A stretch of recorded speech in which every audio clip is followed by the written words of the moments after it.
Elle est l'une des seules victimes présentes aujourd'hui à l'ouverture du procès. Emmanuelle Blachon, ici avec son mari et ses 2 enfants, est une miraculée. Il y a 5 ans, alors qu'elle décape la porte de sa maison, elle est touchée à la cuisse par un coup de couteau. Elle sera la dernière victime du périple meurtrier d'Abdallah Osman Ahmed. Il est là, il faut l'affronter. Ça réactive la peur, mais on est entouré. C'est quelque chose qu'on vit en famille. Je suis contente d'être là avec mes enfants et mon mari. La peur et le choc s'étaient emparés de Romans-sur-Isère le 4 avril 2020. En plein confinement, ce réfugié soudanais déambule dans les rues et poignarde au hasard 7 personnes. 2 succombent à leurs blessures, dont le gérant d'un théâtre, tué sous les yeux de sa compagne et de son fils de 13 ans. Un fils aujourd'hui partie civile au procès. Maxime, il a réussi à dépasser la colère, il a réussi à dépasser la haine. Et aujourd'hui, ce qu'il attend, c'est une décision qui respecte les souffrances de toutes les victimes et qui protège la société.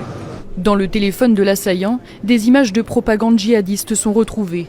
Voilà pourquoi il est jugé pour des faits à caractère terroriste devant la Cour d'assises spéciale de Paris. L'état psychologique de l'accusé sera aussi au centre des débats. 2 expertises psychiatriques ont conclu à une altération du discernement. Sa défense, qui n'a pas souhaité s'exprimer, va elle plaider l'abolition du discernement. Ce matin, il a dit ne se souvenir de rien.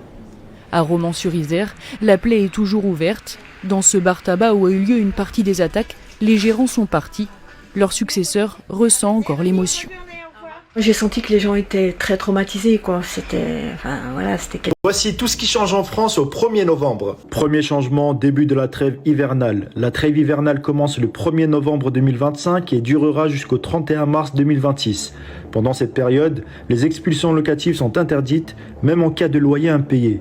De plus, les coupures de gaz et d'électricité sont suspendues pour protéger les personnes vulnérables. Deuxième changement, obligation des pneus hiver, la loi montagne. Du 1er novembre 2025 au 31 mars 2026, tous les conducteurs circulant dans 34 départements montagneux doivent équiper leurs véhicules de pneus hiver homologués ou disposer de chaînes ou chaussettes à neige. Cette mesure vise à améliorer la sécurité sur les routes enneigées. Bien que les sanctions ne soient pas encore appliquées automatiquement, le respect de cette obligation est essentiel car l'assurance peut refuser l'indemnisation en cas d'accident. Troisième changement, les heures creuses seront réorganisées. À partir du 1er novembre 2025, les heures creuses en hiver se situent principalement la nuit, de 23h à 7h avec au moins 5 heures consécutives. L'été, elles se déroulent entre 11h et 17h jusqu'à 3h. Cette réorganisation a pour but de mieux adapter la consommation d'électricité aux périodes de production notamment solaire et d'encourager une utilisation plus responsable de l'énergie. Quatrième changement, le chèque énergie 2025 sera envoyé en novembre exceptionnellement plus tard que d'habitude. Son montant varie de 48 à 277 € selon les revenus.